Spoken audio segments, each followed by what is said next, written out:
누리며 주 안에 살리라.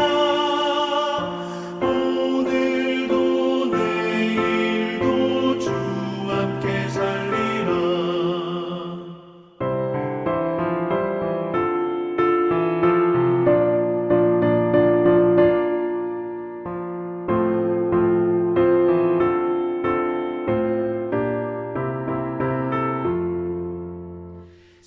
산천도 조목도 새것이 되었고 죄도 원수도 친구로 변한다. 새 생명 얻은 자 영생을 누리니 주님을 모신 맘 새 하늘이로다. 영생을 누리며 주 안에 살리라. 오늘도 내일도 주 함께 살리라. 주 따라가는 길 험하고 멀어도 찬송을 부르며 뒤따라가리라. 나 주를 모시고 영원히 살리라. 날마다 섬기며 주 함께 살리라. 영생을 누리며 주 안에 살리라. 오늘도 내일도 주 함께 살리라.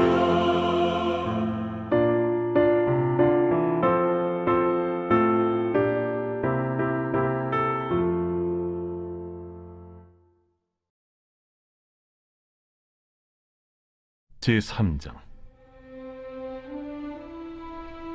그런데 바리새인 중에 니고데모라 하는 사람이 있으니 유대인의 지도자라. 그가 밤에 예수께 와서 이르되 랍비여, 우리가 당신은 하나님께로부터 오신 선생인 줄 아나이다. 하나님이 함께 하시지 아니하시면 당신이 행하시는 이 표적을 아무도 할 수 없음이니이다. 진실로 진실로 내게 이르노니 사람이 거듭나지 아니하면 하나님의 나라를 볼 수 없느니라. 사람이 늙으면 어떻게 날 수 있어 없나이까? 두 번째 모태에 들어갔다가 날 수 있어 없나이까? 진실로 진실로 내게 이르노니 사람이 물과 성령으로 나지 아니하면 하나님의 나라에 들어갈 수 없느니라. 육으로 난 것은 육이요 영으로 난 것은 영이니 내가 네게 거듭나야 하겠다 하는 말을 놀랍게 여기지 말라. 바람이 임의로 불매 네가 그 소리는 들어도 어디서 와서 어디로 가는지 알지 못하나니 성령으로 난 사람도 다 그러하니라. 어찌 그러한 일이 있을 수 있나이까? 너는 이스라엘의 선생으로서 이러한 것들을 알지 못하느냐? 진실로 진실로 내게 이르노니 우리는 아는 것을 말하고 본 것을 증언하노라. 그러나 너희가 우리의 증언을 받지 아니하는도다. 내가 땅의 일을 말하여도 너희가 믿지 아니하거든. 하물며 하늘의 일을 말하면 어떻게 믿겠느냐? 하늘에서 내려온 자 곧 인자 외에는 하늘에 올라간 자가 없느니라. 모세가 광야에서 뱀을 든 것 같이 인자도 들려야 하리니 이는 그를 믿는 자마다 영생을 얻게 하려 하심이니라. 하나님이 세상을 이처럼 사랑하사 독생자를 주셨으니 이는 그를 믿는 자마다 멸망하지 않고 영생을 얻게 하려 하심이라. 하나님이 그 아들을 세상에 보내신 것은 세상을 심판하려 하심이 아니요 그로 말미암아 세상이 구원을 받게 하려 하심이라. 오늘 설교의 제목은 율법주의는 가짜복음입니다. 본문은 요한복음 3장 1절로 17절. 가짜는 나쁘죠. 근데 세상에 진짜가 있고 가짜가 있어요. 그런데 가짜 중에서 가장 나쁜 것은요, 꼭 진짜 같은 가짜예요. 네.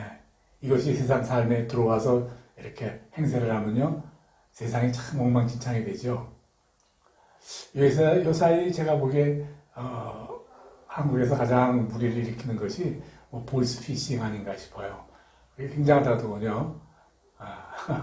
그게 그 가짜의 전형이죠. 네. 가짜인데 꼭 진짜 같이 해서 사람을 속이는 거예요. 저는 다행이라고 해야 되겠죠. 한국에 있었으면 저도 보이스피싱 많이 당했을 텐데, 태국에 있으면서도 태국에서 오는 전화 중에 한국에서 오는 070은 받지 말아라 그래서 안 받았어요. 그게 무슨 뭐 다른 메시지로 온다고. 그래서 그런지 잘 안 오더라고요. 근데 언젠가 한국에 왔는데요. 제가 마음에 항상 늘 소원한 게 있었거든요.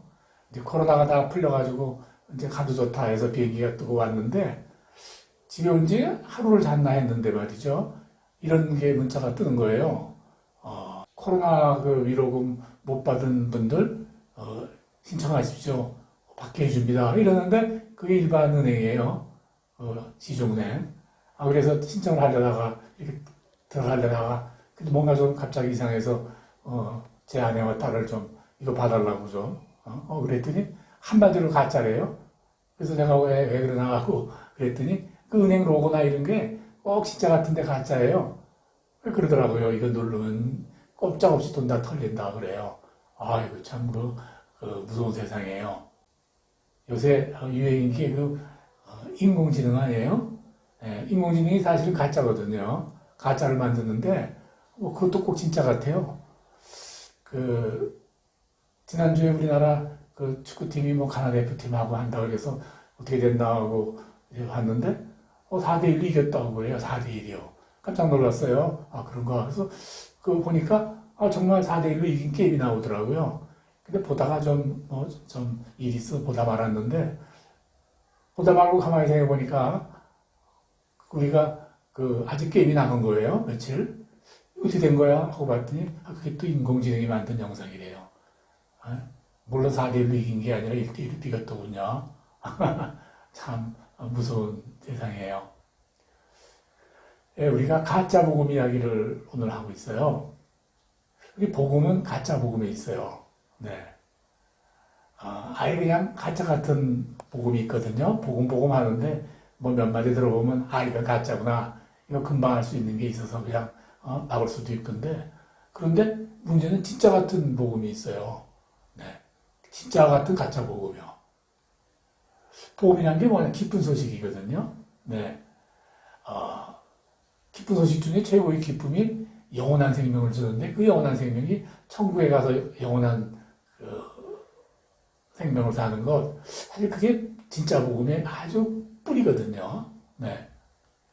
그런데 가짜 복음은요, 진짜 복음하고 똑같이 말하는데 사람을 그렇게 기쁘게 하기는커녕 우울하게 만들어요. 이게 뭐냐면요, 너 지금 이 상태면 너 지옥 간다 그래요. 그런데 사실은요, 영원한 생명이 그건 죽음을 줘서는 안 되는 거거든요. 주님이 세상에 오신 것은 심판하러 오신 것이 아니라 하나님의 아들을 세상에 보낸 것은 세상을 심판하러 오신 것이 아니죠. 그로 말미암아 세상을 구원을 받게 하려 함이라. 요한복음 1장 3장 17절에서 얘기하는데 사람이 구원을 받게 하는 것이 복음인데 그게 아니라는 거예요. 자칫하면 구원을 못 받을 수도 있다 그렇게 말해요. 네. 자칫하면 구원을 못 받는다고 해놓으면은 사람을 우울하게 만들죠. 왜냐? 내가 한 것을 보니까 내가 한 일을 돌아보니까 뭐 별로 이렇게 하늘나라 가서 영원한 생명 차지하고 살 자격이 없거든요. 그래서 그걸 우리가 은혜라고 그러는 거거든요. 내가 자격이 하나도 없는데 영원한 나라 가서 살 자격이 없는데 그런데도 어떻게 하나님이 나를 하늘나라 백성으로 살 수 있게끔 이렇게 인정해 주시고 그렇게 해 주신다 하는 그 사실은 우리에게 큰 기쁨이 되는 거거든요. 네. 이태리 밀라노예요. 무슨 세계적인 큰 성당이 있는데 그 성당에 이렇게 문이 3개인데 그 아치에 이렇게 3개를 지날 때마다 써 있대요. 첫째 문에는 모든 즐거움은 잠깐이다. 둘째 문에는 모든 고통도 잠깐이다. 그런데 셋째 본문에는요, 오직 중요한 것은 영원한 것이다. 이렇게 돼 있단 말이죠. 네, 아주 맞아요. 네. 아주 복음의 본질을 잘 설명하는 거 맞거든요. 네? 모든 것은 다 그것이 슬픔이든 즐거움이든 안락함이든 고통이든 다 그것은 잠깐이라는 것. 그런데 그 중에 가장 중요한 것은 영원한 세상을 우리가 그 가운데서 준비할 수 있는 것처럼 귀한 것은 없다. 이거 깨우치는 거 보호의 본질이고 또 기쁜 소식이 틀림없어요. 네. 여호와께서 내게 기름을 부으사 가난한 자에게 아름다운 소식을 전하게 하려 함이라. 예수님이 오셔가지고 이 땅에 오셔서 갇힌 자를 자유롭게 하고 가난한 자를 부유하게 하고 뭐 이런 것들이 다 사실은 맞는 말씀이에요. 네. 맞아요. 네. 그런데 이런 것들이 영원한 생명을 얻는 것 다음이어야 되거든요. 네. 영원한 생명을 얻지 못하고 뭐 갇힌 자 뭐 어때 신경을 쓰는 것은 그건 사실은 무의미한 거거든요. 네. 이러한 갇힌 자가 풀려지고 가난한 자가 부유해지고 하는 이런 모든 것들은요, 영원한 생명을 얻으면 그건 다 저절로 이루어지는 일이거든요. 자동적으로. 네. 가난한 자가 영원한 생명을 가지면 그건 부유해지죠. 포로된 자가 영원한 생명을 가지면 풀려나죠. 눈먼 자가 영원한 생명을 가지면 눈이 떠지죠.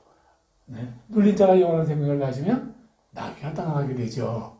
그런데 이런 영원한 생명이 없이 뭐 부자가 되고 뭐 눈이 떠지고 풀려나고 하는 그런 것 해봐야 말이죠. 이것은 아무 의미가 없는 거예요. 그러니까 이것이 목적이 될 수는 없는 거죠. 네. 그죠? 우리가 말하는 바로 가짜 믿음, 오늘 말씀하고자 하는 그것이 바로 가짜 믿음이다 그 말이에요. 네. 그러면 바로 영원한 생명을 받는 최고의 적이 뭔가? 그건 죄 때문이거든요. 네, 그 죄입니다. 이 죄를 가지고서는 결코 또 영원한 생명에 이를 수가 없어요. 네. 죄를 없이 하려면 뭐가 필요한가요? 네. 죄가 없이 하려면 내가 죄인이구나 하는 것을 알아야 되거든요. 네, 그거 당연한 거 아니겠어요? 죄가 죄인 줄 모르면요, 동물 같은 죄를 저질러도 내가 지금 죄를 범하고 있는 건지 아닌 건지 그걸 알지 못해서 아주 태연해요. 그러니까 내가 정말 하나님 앞에서 사람들 앞에서 내가 죄인인 것을 먼저 깨달아야 그래서 내가 죄를 없이 할 수 있는 시작이 되는 것이죠. 네. 그래서 죄가 죄인 줄 알게 하기 위해서 하나님이 우리 구원 계획을 시작하시면서 제일 먼저 시작하신 것이 바로 죄가 죄인 줄 깨닫게 하는 율법이에요. 네. 율법의 역할은 뭐냐면요, 죄가 죄인 줄 알게 깨닫는 거예요. 네. 이 율법을 모르면요, 네. 이거 동물의 세계같이 호랑이가 토끼 잡아먹고 그 애를 차지하고 또 부모 형제도 돌보지 않고 또 사람을 죽이고 훔치고 뭐 이렇게 해도요, 그게 죄인 줄 몰라요. 그래서 율법이요, 이게 죄다, 꼭 이렇게 해야 된다, 그렇게 해놓은 거예요. 하나님 율법을 주신 것은 죄가 죄인 줄 알게 하기 위하여서죠. 네. 그런 율법이 없었다면 우리가 죄가 뭔지도 모르고 우리도 동물같이 살 수밖에 없었을 거예요. 네, 그렇게 될 수밖에 없어요. 네. 로마서 7장 12절에 보면 율법은 죄가 무엇인 줄 알게 하므로 그래서 율법은 거룩하고 의로우며 선하다 그래요. 율법이 나쁘다고 말하는 건 아니에요. 왜? 죄를 깨닫게 하게 됐으니까. 그러나 그걸로 끝이다 그 말이죠. 네. 그 율법을 보면요, 이거 해라, 이걸 지켜야 된다, 다 그렇게 돼 있잖아요. 네. 그렇게 하지 못하면 죄인이 되는 거예요. 정죄를 받죠. 자, 그래서 율법은 죄를 깨닫게 하는 것으로 그 의무가 끝났다. 로마서 3장 20절 그렇게 가르치고 계세요. 죄를 깨달았단 말이죠. 언제까지 율법이 자기를 지켰느냐? 예수 그리스도가 오면서 그것이 끝난 거예요. 네. 그렇죠? 예수님이 오셔가지고 용서와 은혜를 베푸셨죠. 네가 죄를 지었지만 내가 너를 용서한다 하는 구체적인 행위를 우리에게 보여주시기 위해서 주님이 오신 거죠. 율법은요, 뭐 잘못한 것만 깨우쳐요. 그런데 사람은 뭐 잘못하는 게 너무 많아요.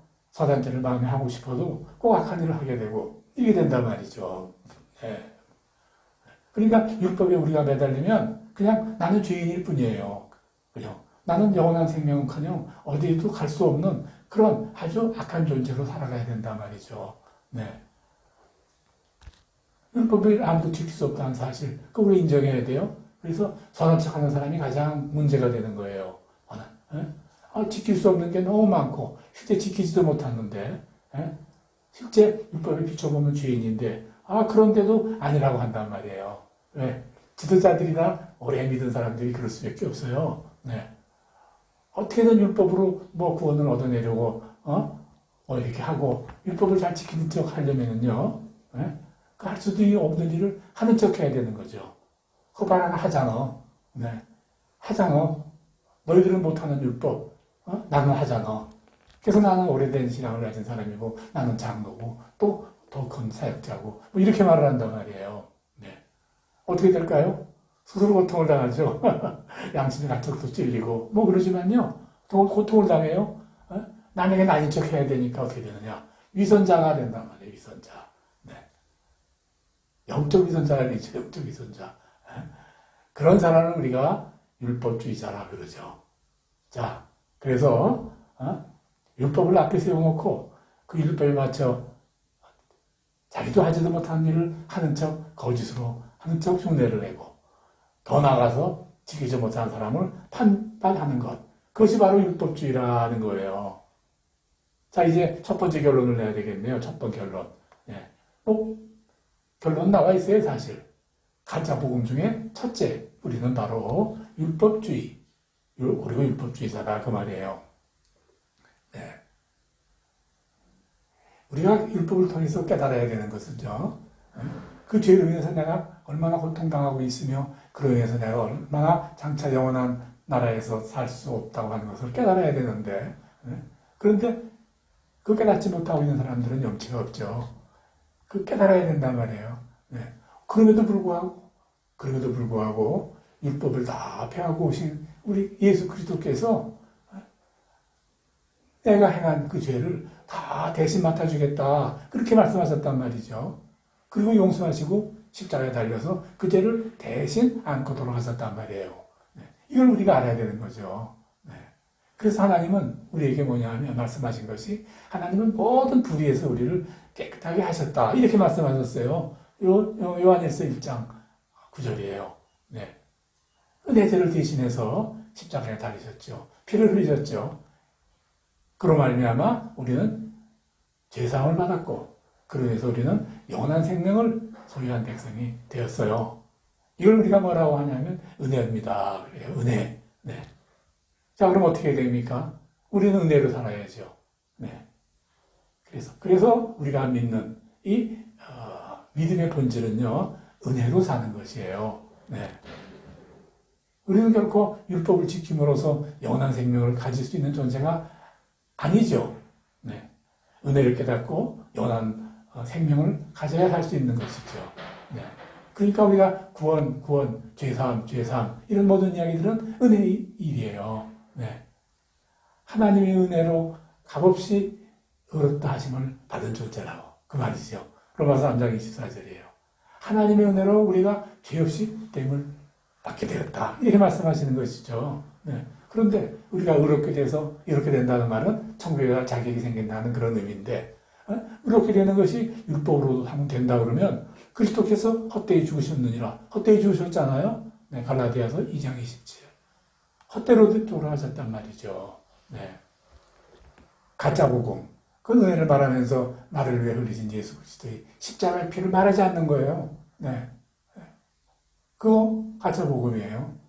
우리의 믿음 속에 나를 위해 대신 죽으신 예수 그리스도의 피가 존재하지 않으면, 그리고 교회 안에 인본주의가 판을 친다면, 또 사람 중심의 세상 철학이 판을 치도록 만들어준다면 그것이 바로 가짜 복음인 거예요. 네. 그런 것들은 바로 복음을 더 영광스럽게 하기 위하여, 복음을 더 귀한 것으로 만들기 위하여 쓰여지는 보조일 뿐이에요. 인본주의라고 하는 것, 세상 철학이라고 하는 것, 그리스도의 피가 없는 것, 이런 것들은 다 그런 것인데도 그것이 주인 행세를 하게 되면 안 된다고 말이죠. 네, 네. 자, 그 결론에 속하는 부분인데, 그러면 우리가 구원받아 죄사함을 얻었으면 더 이상 율법을 지킬 필요가 없는가? 꼬고 지나간 거고 예수님이 다 죄를 사해 주셨으니 우리 더 이상 필요가 없는가? 아닙니다. 네. 지키려고 애써야 되죠. 네. 근데 지킬 수 없음에도 지킨 듯이 해주시는 것이 하나님의 은혜니까. 네. 죄가 너희를 주장하지 못하려니 이는 너희가 법 아래 있지 않고 은혜 아래 있습니다. 예, 우리가 은혜 아래 있거든요. 네. 율법을 지키려고 애쓰되 그러나 그것이 바로 은혜로 다 해결되었다는 사실을 결코 잊어서는 안 되죠. 네. 하나님과 우리의 관계는요, 그리스도 예수와 우리의 관계는요, 율법으로 맺어진 게 아니에요. 네. 하나님의 주신 은혜로 맺어진 관계죠. 그걸 우리가 절대 잊지 말아야 됩니다. 네. 우리가 이 일을 알게 하고 이 일을 행할 수 있게 하시는 이는 성령이죠. 네. 주님이 세상에 계신 대제사장들에게 이렇게 성령을 보내주셨어요. 네. 율법이 육신으로 말미암아 연약하여 할 수 없는 그것을 하나님은 하시다니 그 죄로 말미암아 자기 마음에 죄 있는 몸으로 보내시어 육신의 죄를 육신을 따르지 않고 그 영을 따라 행하는 우리에게 율법의 요구가 이루어지게 하려 하이다. 예. 성령께서 우리와 함께하면 율법이 원하는 것을 이루어지게 한다. 이 놀라운 것이죠. 네. 율법을 지키지 못했는데도 성령과 함께 동행하는 삶, 은혜로 우리가 삶을 살면 그 성령이 우리가 육신으로 행할 수 없는 율법, 그 율법을 대신하게 해주신다. 그런 놀라운 이야기예요. 네. 우리는 연약하죠. 그 연약함 때문에 우리는 힘듭니다. 네. 참 때를 따라 돕는 은혜의 보좌 앞에 우리가 나가야 된다 그거죠. 은혜 아래 살아야 된다 그 말이죠. 그래서 세 번째 말한다면 성령을 말하지 않으면 그것은 분명 가짜 복음이라고 말할 수 있습니다. 예. 제가 세 가지 오늘 설교 말씀을 드렸습니다. 첫째, 율법을 앞장 세우는 복음은 가짜 복음이다. 은혜가 없는 율법은 가짜 복음이다. 은혜다 그 말이죠. 네. 또 세 번째는 성령이 없으면 가짜 복음이다. 이 제가 단호히 이렇게 말씀드릴 수 있는 거예요. 도대체 이것이 없으면 도대체 국권이 서 있을 수가 없어요. 삼각형이 되어 국권이 서 있어야 되는데 뭐라도 하나 빠지면 도대체 서 있을 수가 없다 그 말씀입니다. 네. 이제 말씀을 마치고자 합니다. 사랑하는 성도 여러분, 예. 우리가 세상에 판치는 가짜들 중에 다른 게 속아 넘어가서 때로는 손해를 볼지라도 우리가 예수를 믿는 사람으로 살면서 가짜 복음에 시달려서는 결코 속아서는 안 돼요. 네. 그러면 이거는 영원한 생명을 얻어버리는 우리 인생일 때 아주 최악의 나쁜 선택이다. 이제 그렇게 말씀드릴 수가 있어요. 모두 은혜, 바로 예수 그리스도께서 우리를 죄에서 사하여 주심으로 말미암아 우리가 영원한 생명을 얻어 살게 됐다. 그것을 그렇게 될 수가 없는 것을 우리가 율법에 원하는 대로 살 수 있게 만드는 성령을 따라서 우리가 살아야 된다. 오늘 설교 말씀의 이유지입니다. 이런 모습을, 이런 설교의 말씀을 마음에 새기고 또 한 주간 동안 승리하는 여러분이 되시기를 주의 이름으로 간절히 축원합니다. 아멘.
깊은 길로 가기 원해. 나의 작음을 알고 그분의 크심을 알며 소망 그 깊은 길로 가기 원하네. 다시 고백할까요? 삶의 작은 길에도 삶의 작은 일에도 그 마음을 알기 원하네. 그 길, 그 좁은 길로 가기 원해.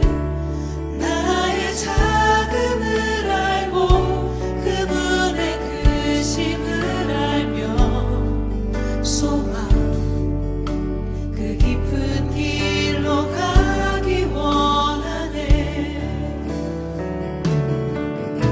저 높이 솟은 산이 되기보다 여기 오름직한 동산이 되길. 내 가는 길만 비추기보다는 누군가의 길을 비춰준다면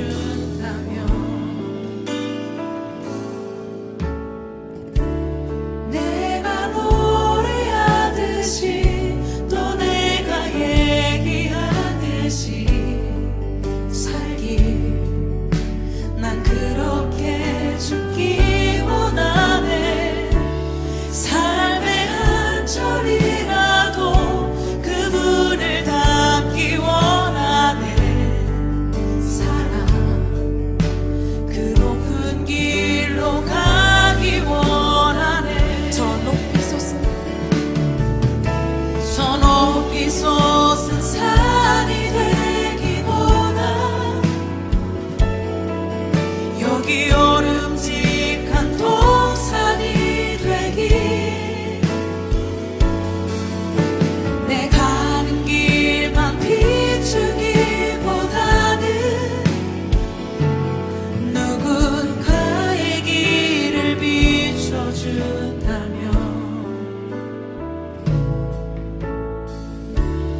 내가 노래하듯이 또 내가 얘기하듯이 살길. 난 그렇게 죽기 원하네. 삶의 한 절이라도 그분을 닮기 원하네. 사랑 그 높은 길로 가기 원하네. 그 좁은 길로 그 좁은 길로 가기 원하네. 그 깊은 길로 그 깊은 길로 가기